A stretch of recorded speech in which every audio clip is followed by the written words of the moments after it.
All right, welcome back to the Mr. Gloat podcast. Recently, ladies and gentlemen, I was gonna do this yesterday, but I have a sore throat problem, and I had problem sleeping last night. I was tossing and turning every night, and I finally slept until 8 a.m. this morning, and woke up around 6, but stayed up for a couple more hours until 8. So I don't know, my body's just not there anymore as much. So, but still, that's not going to stop me from doing the rest of this as best I could. This is the Wardley versus Dubois heavyweight title match, and this entire show turned in to one like like the fight card became shocking, but the end of the show became so out of it. But before we get to that, I will point out information here.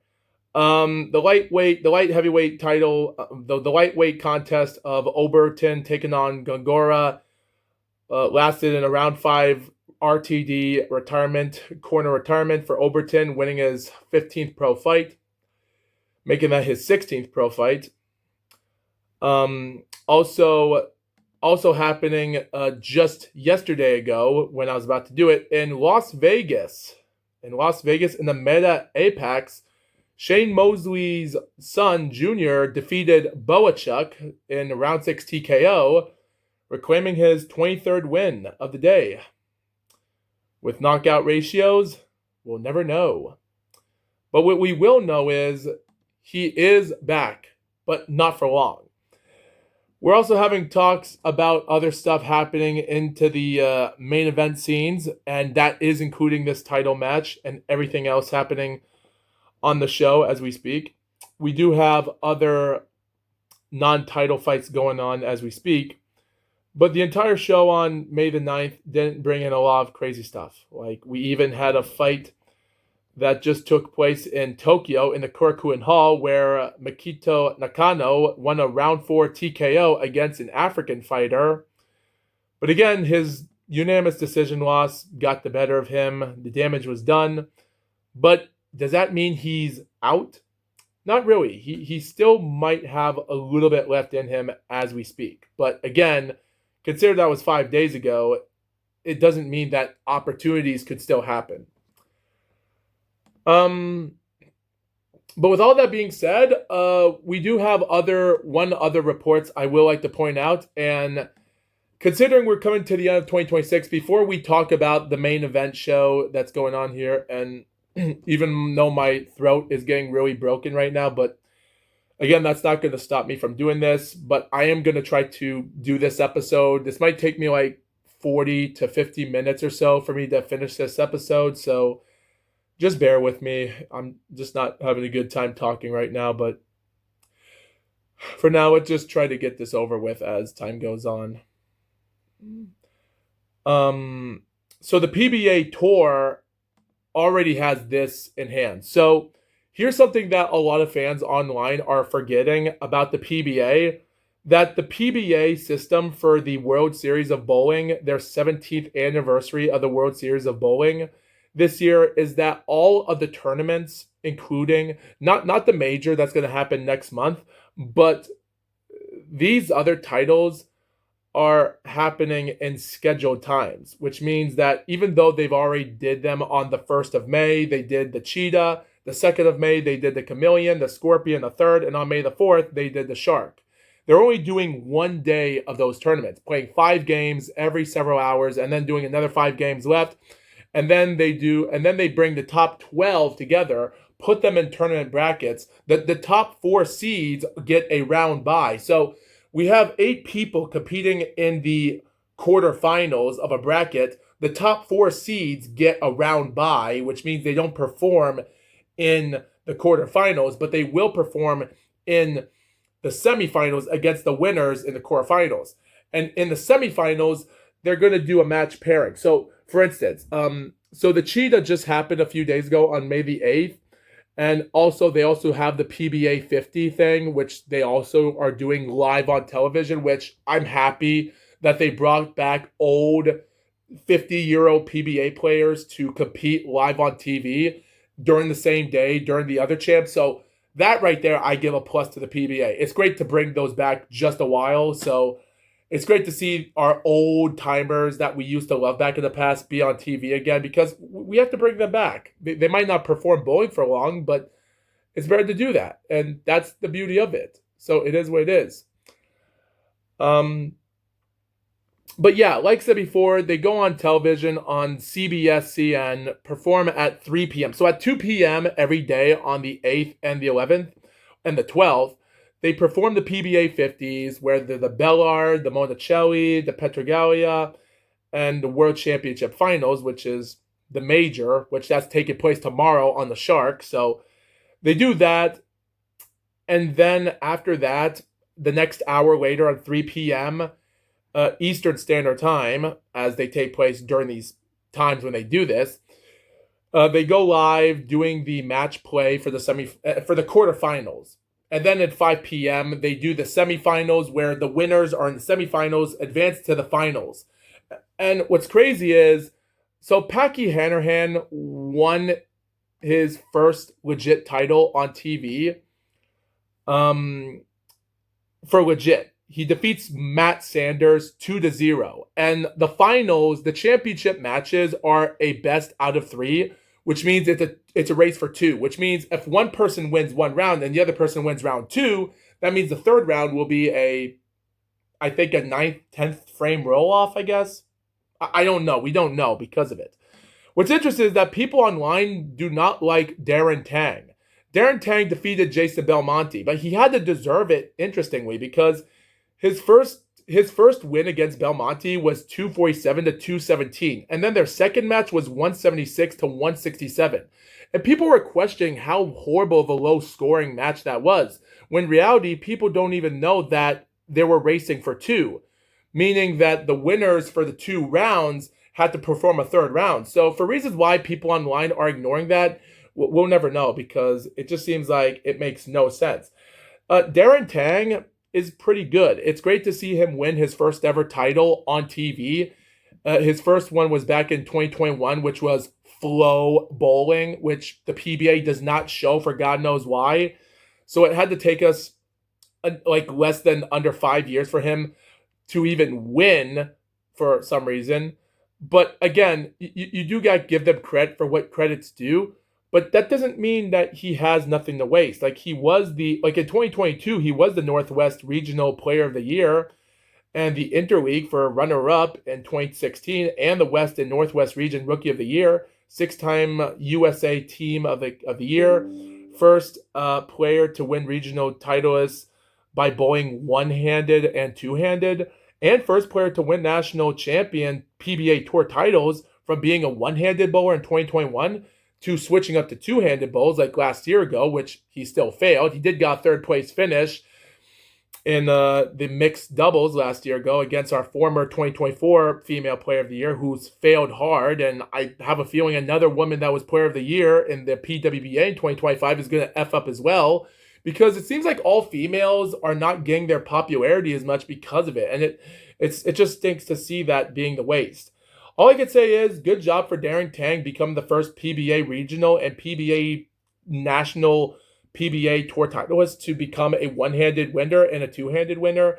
Even though his interview of talking about that the two-handed bowling should be illegal because it's dangerous that one-handed bowlers are so not good, because this two-handed bowlers are better. The problem is, if you bowl a two-handed bowler, it's hard for me because I don't know how to twist the ball as much. Every time I try to release it by letting go like that, going straight, even when I'm trying to bowl it off the yard line from the left, it just goes straight to the 10 pin. Every time I go straight to the pin and bowl, it goes way over to the 7 pin. So that's how hard it is to be a two-handed bowler. And even a one-handed bowler is hard when you have to do it, because I can't flip my arm as much because I drop the ball easily. And even holding their fingers like this is pretty hard. And secondly, EJ Tackett has won the PBA World Championship a lot. EJ Tackett is a murderous killer when it comes to the World Championship. Yes, his win in 2016 was great, but his wins in 2023 were the best. His 2024 was utter dominance, and his 2025 win was just luck. Again, now he's the number one seed again this year, and he's won 0 PBA titles right now. And by the way, as I'm looking up the Scorpion right now, because I have to look up the PBA Scorpion to understand what we have here as we speak, because the tournament already ended like a few hours ago. Yep, we got that. Yep, Scorpion finals. Wait. Oh, wait a minute. No. That was the Chameleon win. Wait, I'm trying to find out who won the... No, not that. Who won the Scorpion? I gotta go back online. Okay, they don't got information online. I'm going on PBA.com. Leaguequotes.com, the bracket finals. The winner of the match... Oh, okay, so for some reason, I don't got the information here yet, but... Okay, so here's the information. Zach Wilkins, who was the number one seed for the competition, got a round bye. He defeated Chris Prather. He defeated a guy named Zach Weidman, who was, I'm going to assume he was the number 2 seed. Or no, I think he was the number 3 seed. No, he was the number 4 seed. Chris Vi was number 2, and EJ Tackett was number 3. What happened to EJ Tackett? He was the number 3 seed, right? We got the bye. Wow. So Jesper Svensson defeated guys like Nate Stuber for 236 to 201.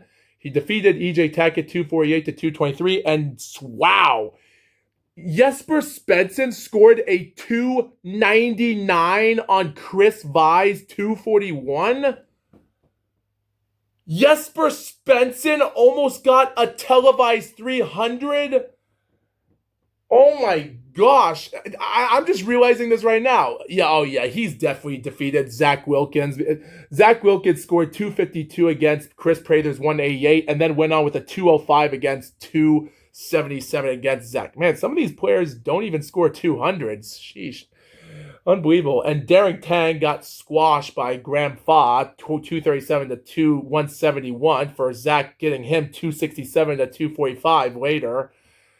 Dude, Jesper Svensson definitely had to win this. He had to. Like Jesper Svensson, even though, like, I wouldn't say this is luck for him, but I hope that didn't improve his competition. I hope Jesper Svensson didn't use up his confidence base on that for his 299, and he actually got really bummed out in the final match because of it. Like, if Jesper Svensson doesn't win one of the 2 matches against Zach Wilkins and he loses both, or even if he actually wins one of the 2 matches and then the third one goes to an overtime roll-off, like, something has to happen, because the final round, someone has to win 2, or if both of them win 1, that means the other has to do a 9th and 10th frame roll-off. I think that's what the rule is for WSOB rules for now. Like, let me see. Like the rule basis have to say here for the 17th annual. Like, so the rule regulations, I'm trying to find out for the results. Like, yeah, I don't know. I can't find what happens if you... Dude, I hope we have 2 bowlers in the finals that win one of their matches twice for each other, and then we'll go and see what happens because if all of the title matches are going to end 2-0 in final matches, then that's just a waste of time for this bowling. If people can't, if a bowler could beat a bowler twice in a game, that's just utter dysfunction there, because it's like, that just gives up other PBA bowlers to get chances in the future to become champions. So I just hope we don't get that, because that right there is just utter shock. So I just hope that doesn't happen. Hope it doesn't. Anyway, but all in all I could say about the entirety of this series is becoming crazy. So I'm assuming Jesper Svensson is going to win again this year, or else Zach Wilkins will win his first ever PBA title, just like any other bowler has done. this year. And even though Darren Tang and Packy Hanrahan have won titles before, but not on national television until right now this year. And David Crow went on an upset victory, win his first major, and to defeat EJ Tackett by a close win in the Masters. And Marshall Kent got a lucky low-scoring win, which that goes to show you it's crazy. And also Anthony Simonson.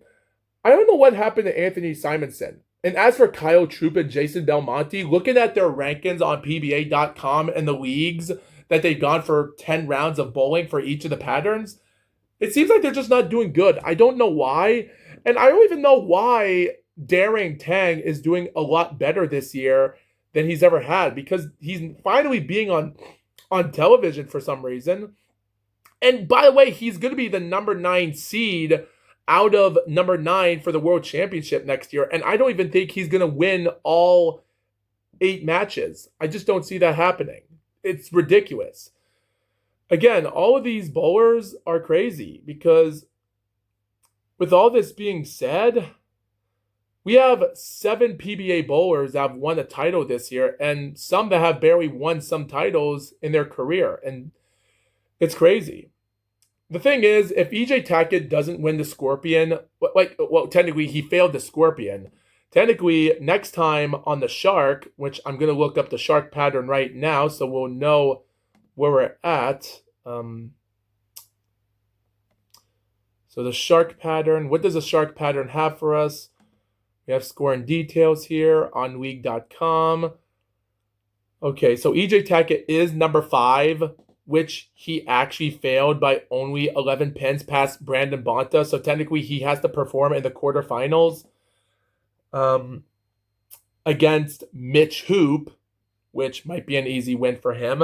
But if he doesn't and Mitch Hoop beats him, and because if EJ Tackett is going to fail this match as well, he better make it up for next month, because if he actually fails his number 1 seed by not winning the majors again in the World Championship, and then next week on the 20th they are going to perform 4 or 5 days in the Norm Duke PBA, and then after the 21st, their last legit TV title, if he doesn't win there, if he's not the top 8.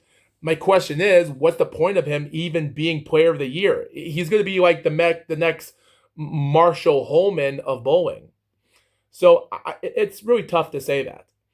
Again, Ronnie Russell, it's great to see him back in action. And Brandon Bonta being in the quarterfinals for this, it's great to see him getting pushed into perspection there. Patrick Dombrowski, good luck with him. He might get lucky. And Chris Vi, well, we'll see how good he does. But we have some interesting names here, guys that we might not know much about, but just support them for best they could, because these guys could break in competition. Because you have guys named like Hayden Stipich, Tobias Bording, Alexander Horton, which of course we don't have to know about him, which even though he was already the last time champion, I think he's the same guy that won the TOC this year. It's great. Having 2 African-American bowlers win this year, that is history. And if Alex Horton wins again in the Shark, that's history as well. It's great. And Mitch Hoop barely making the cut line at scoring 2,253, defeating EJ Tackett's brother, Zach Tackett, at 2,237 by that amount of pins left in competition. That right there could be interesting. And to see him beat his brother up, if Mitch Hoop defeats EJ Tackett tomorrow in the Shark, and then defeats the perfect 300 winner, Brandon Bonta, and then takes out Ronnie Russell or Packy Hanrahan, Tommy Jones, one of those guys that are on the topper bracket in the semifinals, and then he wins on, he could put in a lot of interesting work here. But again, these other guys, from Tobias Bordering to Hayden Stippen, like these interesting bowlers we might not know much about, are in their favorite. They're just lucky that this is a tournament bracket, and they don't have to be the top 5 seed. And I actually like this bracket a lot more than anything else. To be honest, guys, I think the World Series of Bowling should do this next year. Like, that would be an interesting thing to look at. have the best bowler take on each other's and take on the worst bowlers to take on the worst, and then get lucky and go from there to see if the other best bowlers have what it takes. So I do love this bracket style of regulation. I love this. This is actually fun because you get to see bowlers that don't go on TV as much. And if it wasn't for that, Darren Tang wouldn't have had a chance to win his first legit champion on TV. So, and again, like I said before, Darren Tang, the thing about Darren is that he barely, while looking at his scoring basis here, if I'm here right now, it says here that Darren Tang was ranked number 2, which is surprising. So him and Belmonte taking on each other in a chameleon, out bowling their bowlers and their top seeds is pretty good. Has to be the best game they've ever played on TV, and the legit winners won. So that right there says a lot about bowling there. Anyway, my throat is almost getting sore already, so let's just get this over with already. Because at the end of the day, all I could say is it does stink. The last thing I'm going to say before we talk about the Wardley and Dubois show is that no one should ever even say that the PBA is a boring thing. Like, all in all, I love it. It's good. The thing I don't like about it is they started their like the pre-qualifiers for the Players Champion started on February the 16th, a week before TV. And now we're coming to May the 12th, which will be the end for the Shark. That's like under 3 months of tournament. We wait a month later for the PBA Championships, World Champion on the 13th of June next month. I don't buy that. And seeing the last tournaments in this, I hate that short. I hate it. Crazy. And again, guys, I wish they could bring it back, just like how they're doing the PBA 50 are going live. Why not just bring the PBA, PWBA females back in action and put them on the show as well? That'll be something. All right, so Daniel Dubois versus Fabio Wardley show is underway. Competition-wise, it's going to be a doozy of a competition here, but the real competition is not if, but when will we see these two fighters go back in action again? And again, I can't say for certain that any of these guys have what it takes to hit the bowler's world, because I look back at this as competition-wise. Now, before we get on to the show, let's talk about the fights that took place. One fight was canceled for a 4-round fight against a debut fighter, I think. So here's the fight card for the zone. So the entire show for fight cards are taking place. Again, trying to find out when the real competition is here. Excuse me. So with all this being said, competition-wise, we've already had some fighters that had won fights in their career, from a couple of super welterweight fights that were like 4-round fights. Bobby Flood, Isaiah Allen both won their second pro fights by all 4-round scorecards by the same referee, Howard Foster. Can't say much about that. And they both defeated their jobbers. Another fight in the super middleweight goes by the name of Jahokovic Javokahir Mataliev wins his second pro fight in the light heavyweight, or super middleweight, but he's ranked as light heavyweight, winning his second pro fight by a second round KO when he knocked down Damian Drabic from Poland with a huge monstrous left to his noggin, bringing him down, which information says on BoxRec.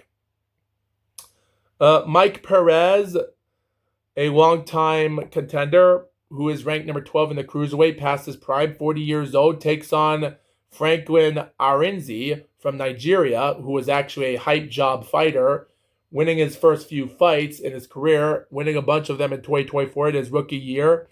He wins an 8-round and a 10-round majority decision by both fighters that were 20-2, and Kevin Melhus, who was a 13-0 fighter for the IBF European Cruiserweight Championship, vacant.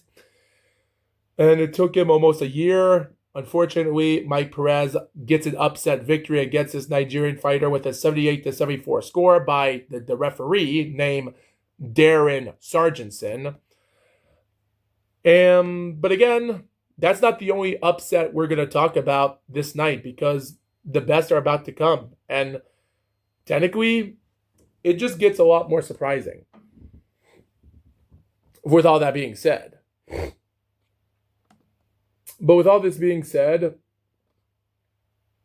the entire show has their moments for tough competition. Now, before we get to it, let's talk about the first fight on the show. Bakadir Jalilov versus Agron Smetsitsky. So this fight goes 7 rounds out of a 10-round fight.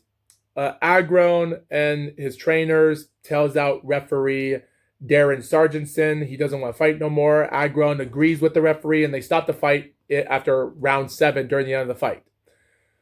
He doesn't go for the last 3 rounds, giving Jalilov his 17th pro win and his first decision since November of 2023. And since 2025, defeating Ihor and Vitali, 2 guys he should have won by knockout, but went 10 rounds and 8 rounds of distance with them last year ago. Pulls out a good win here, but unfortunately, the fight itself was sloppy. Like, the rounds were in.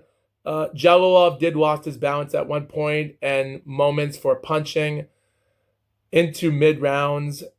And there was a moment in round 5 where it became really sloppy, where Smetsitsky lands a perfect left at him before. And Jalilov was taking his time so much that he couldn't get nothing done. Like, he was dominating all the rounds, but he was so sloppy. He was losing off balance. And it goes to show you, is amateur boxing worth being in the pros? Like, the thing is, Jalilov is a 2-time gold medalist, right? But that's something different, because there's a reason why David Benavidez didn't fight in the amateurs as much, having a 15-0 record, because his father was teaching him to be a pro boxer. Because if you be an amateur boxer for a long time, you're going to create a lot of bad habit for boxing in amateurs, because there's no clinching, there's no nothing, there's no that. Why do you think Jerry Cooney got demolished by Michael Spinks in 5 rounds? When Michael Spinks was attacking Jerry Cooney into the ropes and Cooney boxed back, hitting a couple punches back to him, and then Cooney started walking forward, and now it's just pointed out that he doesn't know how to clinch. Is there a reason for that? Or did Cooney's trainer and manager didn't teach him anything about clinching? There's reasons why we have to clinch, and there's reasons for that. And sometimes in amateur boxing, you don't do that. So it just goes to show you how tough it is to be a pro boxer when you're in those situations. So that's what I see here in this fight.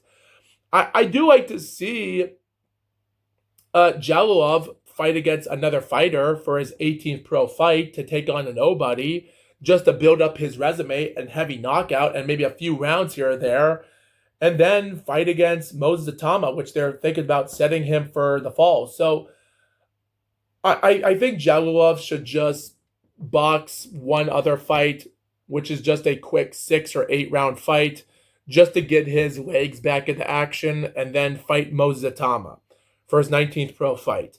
And if he does unexpectedly win that fight, have his 20th pro fight be just build him up a small resume for something, and we'll see what happens.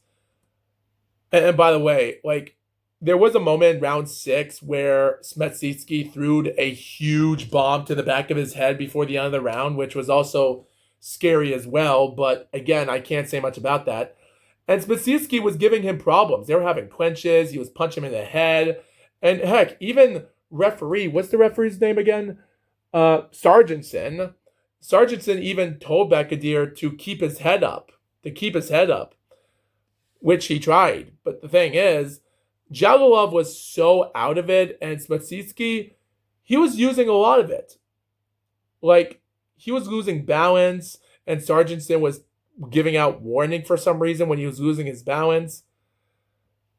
And for some reason, Smetsky's face wasn't mangled up as much, and he was still being an aggressor, just throwing out every punch, giving Jalilov a hard time in the 7th round. So for the reasons why they ended the fight there, I don't know. I didn't like it. The finish of the match was lousy. But again, Jalilov didn't prove as much to him because, again, Smetsky did a good job in the fight for some reason because Smetsky has had a problem in his career where he wins fights against truck drivers and 7-Eleven gas station attendant taxi drivers. And then he loses against guys like Jan Kosobutsky in 2019 in the first round by KO. And then years later in 2023, he dominates Agit Kabayel in the first 2 rounds, knocks him down in the 2nd round, and then Agit comes back in the 3rd and beats the crap out of him during the end of the fight in the 3rd round and wins it. And then he takes on guys like Artem Soslenkov in October last year, and he scored a couple rounds after the 5th round, and they had to call him off in the stool. And this is the same thing. So Smetsky isn't winning fights against legit fighters, but he is taking on legit fighters that are better than him, and he proves that they're not ready to be against top contenders. Like, if you don't know how to beat Agron Smetsky easily, you're dead. And I think that's what I really found interesting about this fight. It is what it is, but I can't say much about this. So, Majid versus Gwyn. This fight, I'm not going to get much to it. Like, Kahil Majid, 16-0, taking on Gavin Gwyn, an 18-4-2 fighter.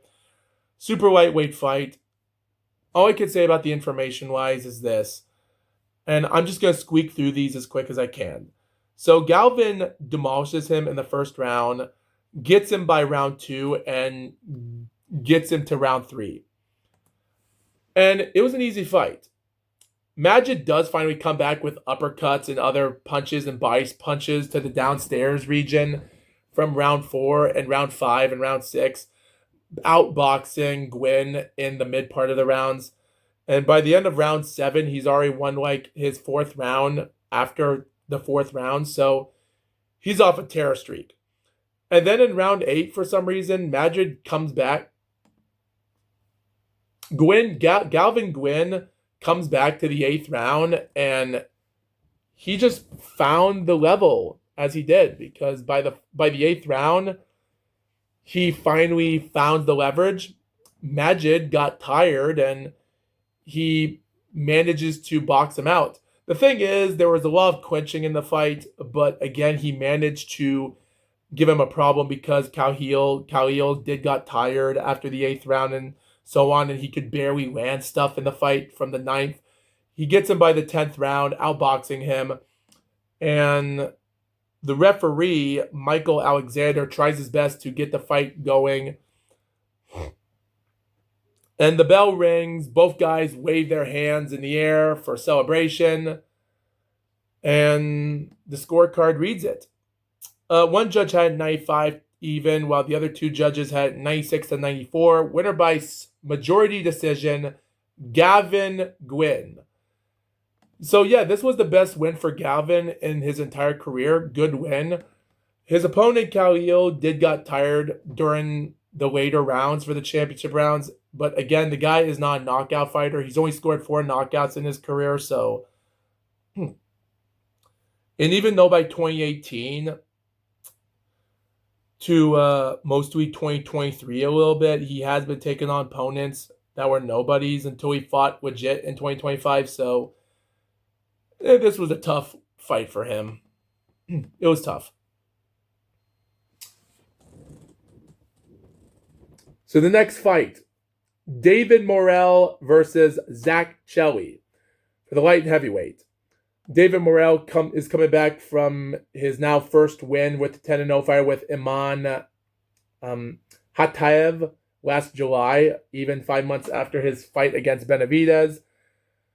This fight was so dominant, it was not even close. The announcers are counting him as a fighter to be the next fighter, favorite to take on the best competitors as a Cuban fighter. He's the best Cuban boxer. He will outmatch everyone in boxing, and he does. He dominates him so much. And I'm not going to talk about the fight itself. I'm only going to talk about the last couple rounds of the fight because, like, Morel comes in with jabs, uppercuts. Well, maybe not a lot of uppercuts, but mostly a lot of punch combinations. There was one moment in round 6 when Shelley lost his balance. And Shelley was throwing so many looping, wild punches. Like, he was becoming a Deontay Wilder. So that's the problem with him. He was getting outboxed and outpushed to the ropes, but he was still throwing wild punches here or there. So the odds of one punch hitting Morel was obvious. So it was tough. All I can say is Morel came in, and after the end of round 8, he was dominating every round from it. He dominated every round that even though he managed to find his way in. Like, there were moments in round 5 and round 7 where Zach did manage to get a lot of offense in, depending if you think he won the rounds or not. That's up to you. But you could tell that the first 4 rounds and round 6 and even a little bit of round 8 were legit wins for David. So he was winning it. And then 20 seconds later in the 9th round, Shelley sets up a huge, monstrous cross to Morel and backs him to the ropes. And he loses his balance. And he throws barrages of punches to him. And in the last 20 seconds were scary. Like, he was out throwing every single punch. And Morel is sitting his butt on the second middle of the ropes, just getting out punched so much. And it was scary. It was actually the most better round for Zach because of that. It was the last 20 seconds. And then in the 10th and final round, David is trying his best from going from each corner to try to get out of the way, survive the fight. And then with 40 seconds left of the fight, Zach comes in, shoving his left hand straight into David to push him to the neutral corner and to start throwing off right, left. And then David, as he throws a wild looping left, Morel drops his hands, another right hook cross, left hook, right cross, and the referee steps in, giving Morel another defeat. Zach Shelley, with a 16-3-1 record, wins his 17th pro fight. Darren Sargentson stops the fight at 2 minutes and 24 seconds of the final round. 36 seconds left of the fight. Like, that's just ridiculous. So, yeah, all I could say is there's a lot of legit competition here going on in boxing. And some of the fighters that we think are going to win the fight lose ultimately. So, it does shock me to see that come to an end like that for Morel. Like, even though people say Morel is not a champion, I say he is because he's a WBA regular super middleweight and a WBA regular light heavyweight champion. And again, people don't even talk about those. And heck, people online are still thinking Dubois is not a 3-time heavyweight champion. We're going to get to that in just a couple minutes. Also, I do like to point out another fight. Liam Cameron taking on Bradley Rhea was nothing much of a fight to talk about. These are just two fighters that are coming back from their pro fights of losses and trying to get something back to each other. The fight was going on spectacular as just a legit fight coming out of nowhere. Bradley was outboxing him from multitude of rounds. And then comes into the 4th round and again, he was throwing out everything. Like, Cameron was at the time trying his best. He did manage to put a lot of offense in the 3rd round. But again, Rhea was doing a good job. And the only thing entertaining about the fight was Rhea wearing pink trunks in the fight, which is kind of crazy. And I'm sure that would have taken him out of his league, but no. He went in there, and by the 4th round, in the 1st minute, he throws a perfect left cross and sending down his opponent, Cameron, to the canvas. He gets back up in a count of 6, having blood, cuts right here to his bottom out cheek right here.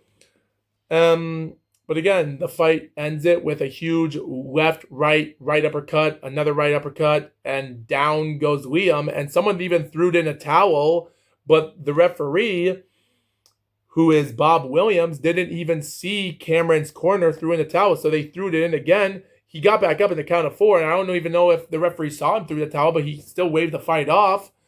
Either way, and at 1 minute and 35 seconds of the 4th round, Bradley wins another fight to come back from his pro loss.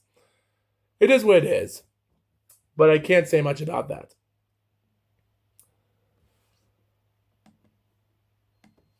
So Jack Rafferty versus Akal Esman isn't much of a fight to talk about, is neither, because I was already getting bored watching all these fights. By the way, this was around the time that it was actually 5 p.m. Eastern Standard Time, and it was around 10 o'clock p.m. around the UK. So it would have been like 11 o'clock when people were watching the fight, but Eastern Time before 6 p.m. is when the main event fight started. So these fights going by their distance were dangerous enough. So people were expecting this to go 12 rounds. Jack Rafferty won every single round in 6 rounds. Only one judge gave 1 round for Akal. The 3rd round, Akal gets a cut over his left eye. And again, also, Rafferty is also wearing a pink belt, straps of white. So he's wearing pink as well, which is kind of funny for men to do that. And his hair slicked back, similar like a female boxer would have, which is kind of funny. Again, cut over to the left eye for Akal. And after the 4th round was over, I was getting bored watching the whole fight. So again, it was a gruesome, brutal fight for both guys. And by the end of round 6, after heavy punches and everything going on, Akal's trainers and everyone else stopped the fight by the end of round 6, giving another win for our opponent. And Jack Rafferty comes back from his win to win. Also, Jack Rafferty, this is his first time in the welterweight ever since last August. He had that majority draw against Mark Chamberlain. So it's great to see him win and to finally be in a new weight class, but I don't know if he has what it takes. But give him 1 more year and we'll see. Finally, the main event, Daniel Dubois taking on WBO heavyweight champion Fabio Wardley. So Daniel Dubois has been off controversy ever since he was on an interview with Ring Magazine at the time. And he was so in an uncomfortable situation at the time that the interviewer was trying to support Daniel. And Daniel thought that the interviewer from Ring Magazine was threatening him and harassing him in a bad way. And it was the most uncomfortable interview. So people just thought Daniel Dubois had nothing to understand because he wasn't growing out of his adult state of mind at the time. So people were expecting this fight to not go the distance as it would, but again, he proved us all wrong. So the fight starts out in a few seconds, and with only a good amount of a couple jabs here or there, 9 seconds into the first round, Fabio throws a perfect punch right down to the center of his head, next to his equilibrium, bringing down Daniel Dubois. Daniel Dubois, for some reason, gets back up in the count of 4, which we don't know why he got back up that quickly, which is not really a smart idea. And there is going to be another knockout that will happen. Again, Wardley manages to put out a good state here and there, and then a minute later, with 1 minute and 45 seconds left into the first round, Wardley throws a huge right, and then Daniel Dubois decided to go full brawl for all over to grab him by a clinch and then put a takedown on him. Like, it was almost like a brawl for all in the WWF brawl for all rules. It was almost like an MMA takedown. It was scary. And I hope that didn't affect Fabio Wardley, because if it did, that would have been the most cheaty way to do. And seeing Daniel get back up from that and not get docked a point for doing that, yeah, we'll never know why he did that. But again, we'll never know why that had to go straight into it, because it's I just don't like it. I just don't like that. It's not my cup of tea to see fighters do that, and it's not fun. It's not fun to see fighters to get hurt like that, and I hope that wouldn't happen again for people. We hope it wouldn't. But anyway, going back to the fight. So the end of the first round comes in clearly, and even though Wardley started off the first fight easily, it was a good round. The second round was an even steamer for both guys. Like the thing was, they were both going jabs and power punches here or there, and power punches were being missed a lot in the second round for jabs. It was a tough round for both, but all in all, Daniel Dubois barely had round two, but everyone else just gave it. Because what upsets me is that Wardley was the most unluckiest person when it comes to judging, when it comes to it.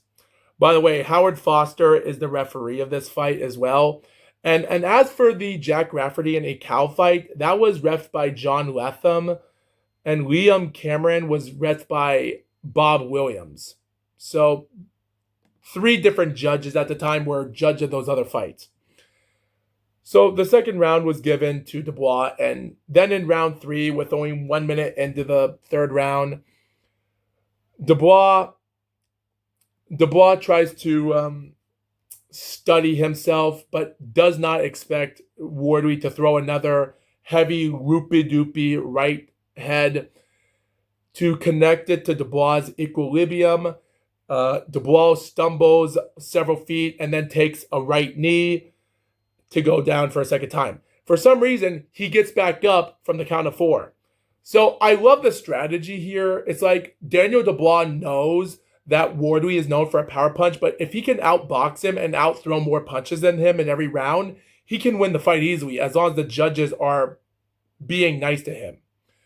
And surprisingly, looking back at it, it was a smart strategy for Dubois to take a knee, even though losing 2 points is bad, because if you get knocked out a third time, you better pray that he doesn't win 2 non-10 round fights.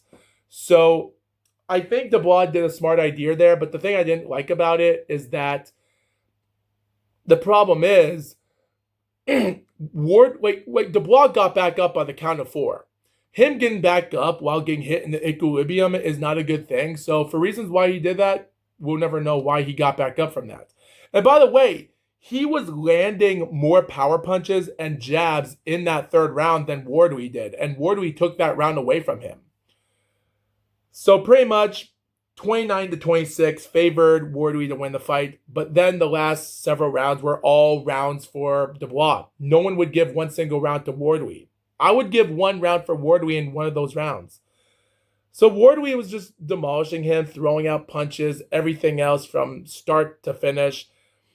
He was landing more than like 10 or even 20 punches in a round, while Wardley was barely landing no more than just a handful of punches in every round.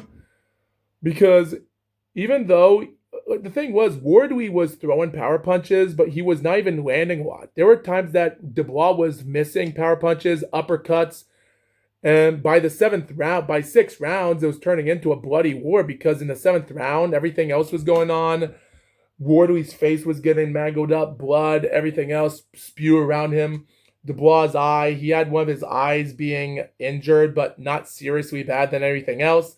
And then with 10 seconds, and by the way, 10 seconds left of the 7th round, and by the way, I think Howard Foster was warning Dubois for illegal low blows or something, or elbows, or headbutts, because I was paying attention to headbutts in the fight as well. And man, oh man, that wasn't the thing that I should have been paying attention to, because coming to the end of the 7th round, during 10 seconds left of the 7th round, you hear that sound of that 10-second clap sound to give you a warning for 10 seconds left of every round. They do that. Howard Foster, who already has blood around his entire clothes because of Wardley's face, comes in and tells them to stop the fight, to go back to their corners, because that's the end of the round. And it ended when Wardley was finally throwing heavy punches and hurting Dubois so much that, in my opinion, I think Daniel Dubois was favoritism by that because of Howard Foster. And it just gets worse, because by the end of round 8, where Dubois was throwing out more punches than ever, the doctors check in, Ben Davidson checks in, everyone is checking, the referee's checking Wardley's face. He's cleared to fight. So they're telling Wardley, you have to make a fight out of this. They push Wardley, saying that they're going to stop the fight. And man, oh man, the 9th round comes in. Wardley is outboxing Dubois. Dubois misses some uppercuts here or there, body punches. They're throwing massive power punches, and I'm assuming there are more good connected jabs and other punches in the entire fight. This is the most amount of punches thrown by both boxers in the entire fight of every round, because round 9, they must have thrown more than 100 punches total for each other, and Wardley threw more than Dubois. And I think Dubois was close to win that round, but I gave it to Wardley just for the heck of it. And unfortunately, all the other judges, they gave it to all the Dubois. So yeah, so by the end of round 9, which was a pretty damn good round, go watch it. They're checking on Dubois. They're checking Wardley. Wardley's face comes into the 10th round. And here's the problem. As he's about to get up for the start of the 10th round, Wardley's body, his legs giving out, he can barely throw more than probably 10 jabs or something like that, or even barely just 10 power punches in total of the fight. And he could barely land, again, a handful of punches. Dubois outboxes him. And here's the problem. I'm going to add to this. Because he's throwing out jabs after power punches, but Wardley's still staying up because he's a heavyweight champion. And why is Howard Foster letting the fight continue? Because they're British fighters? Because they're just putting out everything all at once, and they want to give Wardley a chance to retain his title, because if they think a knockout's going to happen, it's going to come or something like that. And again, Wardley is still standing up. He has a heart of a chin. He has a chin like a heart. He has it all. He just can't box as much. He's not an amateur boxer like everyone else from Wardley to Dubois. He's been outboxed so much, they let the fight continue. And because he's not even throwing even more punches than ever, and they go all at once.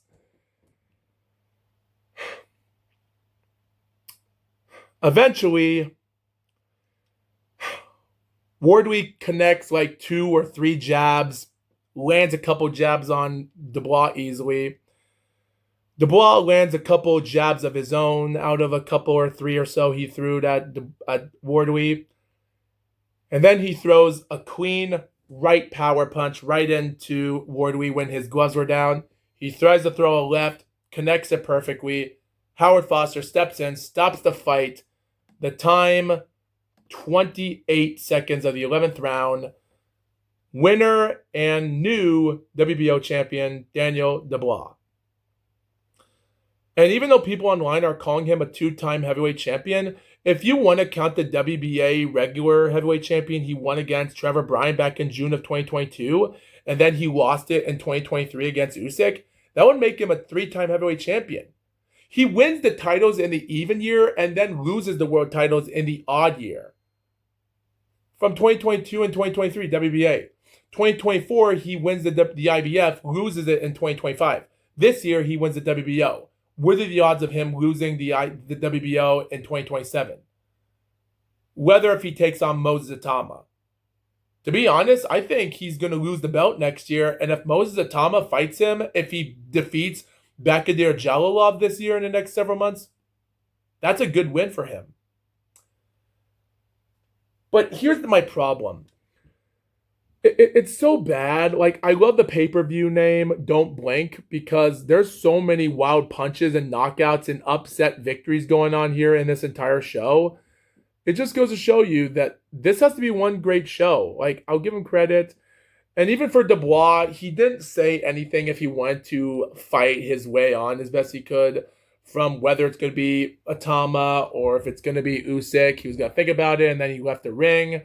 Wardley leaves the ring to check his face. He's not going to be there for long. Frank Warren says that they have a rematch clause, which I'm like, screw that. There's no point.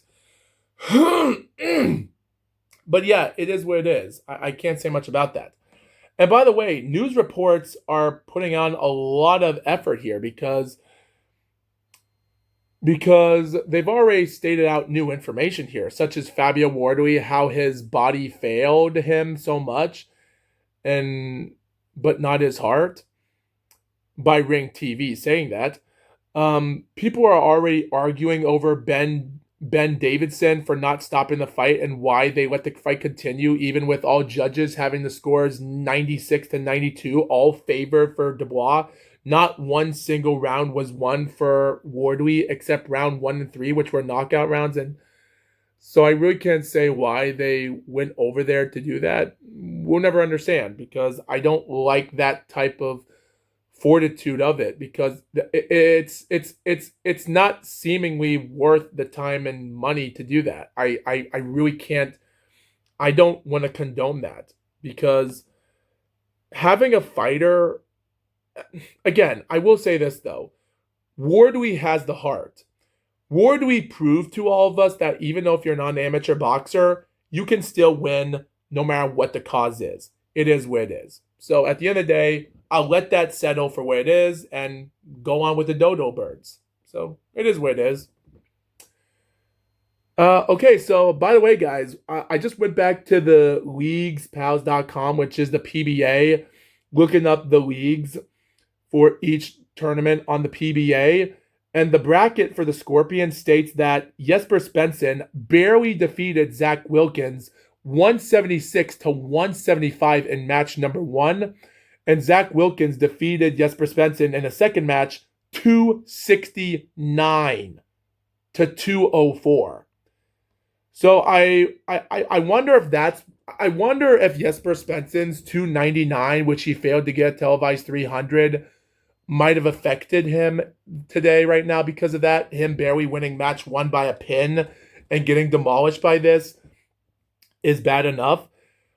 So yeah, both of these guys won their first match in the in competition here, but it says here that Zach Wilkins actually won the tournament, the Scorpion, but the thing was, it still says 1-1 apiece for both bowlers, so I don't know the information. It is 11:09 p.m. Eastern Standard Time as I'm recording this right now, so I'm trying to find information on how Zach Wilkins won this match because it says that Jesper Svensson defeated Zach Wilkins in the first match and then Zach dominated him in the second match. So I'm really confused about this. Both of them won a match even for each other, but is there going to be a third match or something? I don't know. Like, who won? Is this a best 2 out of 3 right now or something? Or is this who gets the 2 highest scores after 2 matches? I'm really confused right now because I don't know how Zach Wilkins actually won this tournament against Jesper Svensson, and I don't know how Jesper Svensson affected himself after that 299 score, and this is what he gets. I'm a little bit confused by this. Technically, I don't know what happened here, but all I could say is Zach Wilkins is your Scorpion winner, I guess. But you know what? We're just going to have to wait and see when the time comes, and we'll see what happens. I'm going to try to look up information here on the PBA right now, if I can even press it. We're only a couple minutes away until the 1 hour mark right now, so I don't mind adding a few more minutes to this podcast.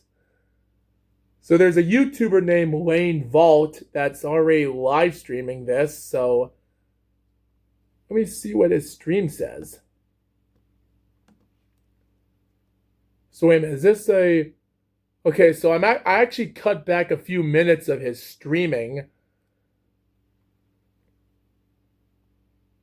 Let me see here. Huh. So is this a 9th, 10th frame roll-off here we're watching? Wait, here's the footage.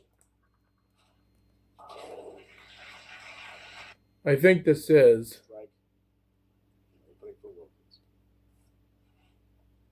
So is this a 9th, 10th frame roll-off or something they're doing here?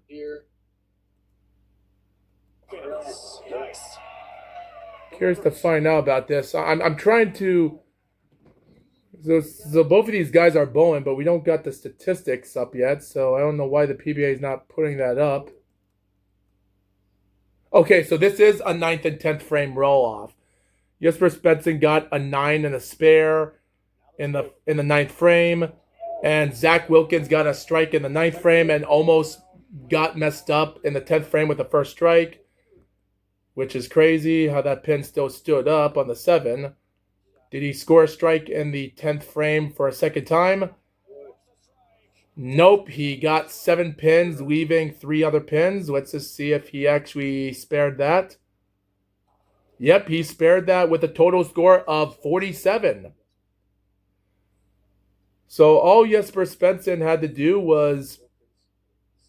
is to get a couple strikes and win the whole thing. Let's see how Jesper Svensson did that.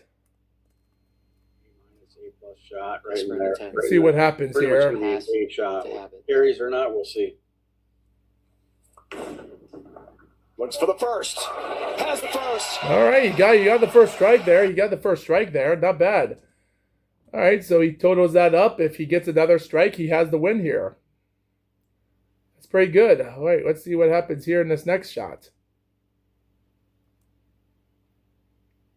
See what happens here. Yeah, he needs to win. Wilkins needs to win this to get Player of the Year.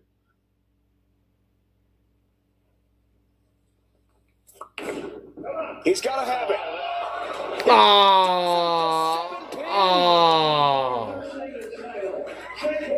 Damn. It stands and Zach Wilkins wins. Yeah, wow. That was a pretty good shot for Jesper. That was actually a good shot for Jesper. That 7 pin he missed is so bad. Damn, that's just so bad for Jesper Svensson, not doing a good job in the finals, barely won, and Zach Wilkins got a wild 269 on that second match in there. Yeah, that was not deserving for him there, man. So wait, the score was 47. Wait, they didn't show us the score for calculators. I'm really confused why they didn't calculate the score there for what the score is. Right, Jesper Svensson scored a... Oh my gosh, stop doing that to me. No, stop. Wait, he scored a 9 and a spare. Strike 9. Okay, so he scored 40... Okay, so Zach Wilkins defeated Jesper Svensson in a 9th and 10th frame roll-off to win 47-40. Another close game. Even though Darren Tang defeated Belmonte in match number 2 by 9 pins with a low winning score as well. But again, these low winning scores in other matches in the PBA this year are pretty damn entertaining for what they are. So, yeah, congratulations for Zach Wilkins to win the first good PBA title. That's a little bit shocking to see these first-timers win their first PBA championship. So, yeah, good. Wow, that's a great win. Good win. Wow, crazy. All right, thank you, viewers, for watching this episode. A little bit surprising to say for what reason, for all the crazy stuff, but all in all, great victory, great win for some great competitors here in competition. I hope you viewers enjoyed this video and the whole podcast. All I can say is I will keep update next time. I did try to pull out information for other stuff a while ago, but like I said before, my health, my head, I have a headache, sore throat, so I'm going to try my best to keep that together. But with that being said, thank you viewers for watching this. And with that being said, I'm already going to record another video today right now. So with that being said, we'll be back for more updates in just a moment.